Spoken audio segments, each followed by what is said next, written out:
In the great economy of law and nature, each being is exactly where he needs to be to eradicate defects.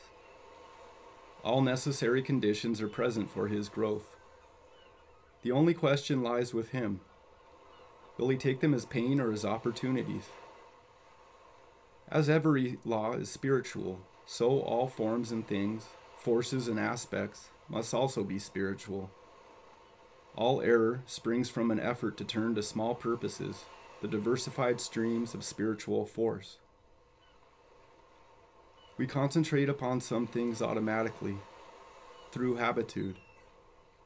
This automatic habit has to be gradually changed, and control substituted. Success in doing thus is not to be had at once. It comes, first, by recognition of the right attitude toward every event. We must have knowledge in order to use power rightly. But we must know that we are neither knowledge nor power. They are ours. To imagine that we are any given knowledge or power is illusion. To blend thy mind and soul is to make the mind subservient to the purposes of soul, an instrument for use, not a cage of relativities in which to imprison ourselves. The law works just and true. What has been is and shall be. We have power over nothing but the is. It is by working with present conditions that the nature of the future is changed, and in no other way. This is the reliance upon the law, and a working under it. One thing that should be remembered in the midst of all difficulties is this. When the lesson is learned, the necessity ceases. So should all strive for calmness, patience, and fortitude, and also have full confidence that the tide is bound to turn, even at the 59th minute of the 11th hour. There is plenty of material as well as help in the devotional books to the realization of the heart doctrine. They are designed to awaken the intuition, the only means by which light can come to anyone. Printed words and the information they indicate are only ladders by which the learner can climb to wisdom. But in our study and application, so long as we are working for some reward, are inclined to be despondent or impatient, we shall be placing obstacles in our way. One point in our progress involves the passing from one state of thought and action into another. Knowing this, we should not be dismayed nor disturbed by anything that may come to pass.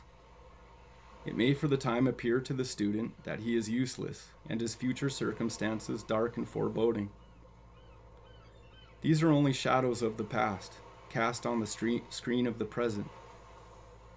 Like shadows, they will pass if we recognize them for what they are. One's education makes no essential difference. Any man can understand justice. He can understand that merit is the only thing that can bring merit. Men think that the world owes them a living, opportunity, education. All we need to consider is that we owe the world our service. There may and often does come a time when one feels like standing on nothing, in nothing, and about to topple over. The center of consciousness has been changed.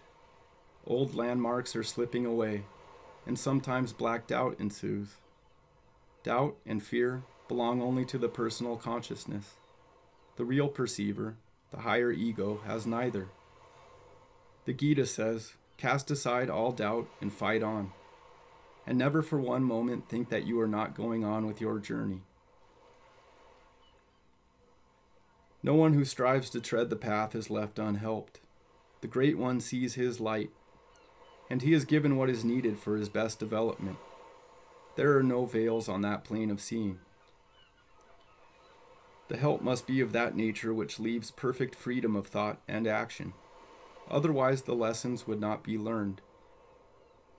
It will come for the most part in ordinary ways, and from one or another of the companions with whom you are possibly connected in other lives, and whom your soul will recognize. It is not the best thing to rely upon any living person. I mean to the extent of idealizing him. For if such a one should be swept into seeming darkness for a time, its effect might not be good for us, and might dishearten. Those who are really touched by the inner fire are usually full of the idea of work for humanity. The desire to be and to do comes out strongly and clears the way for true and permanent growth, with its seasons of expansion and retardation, which means growth and solidification, necessary processes, as we see in nature.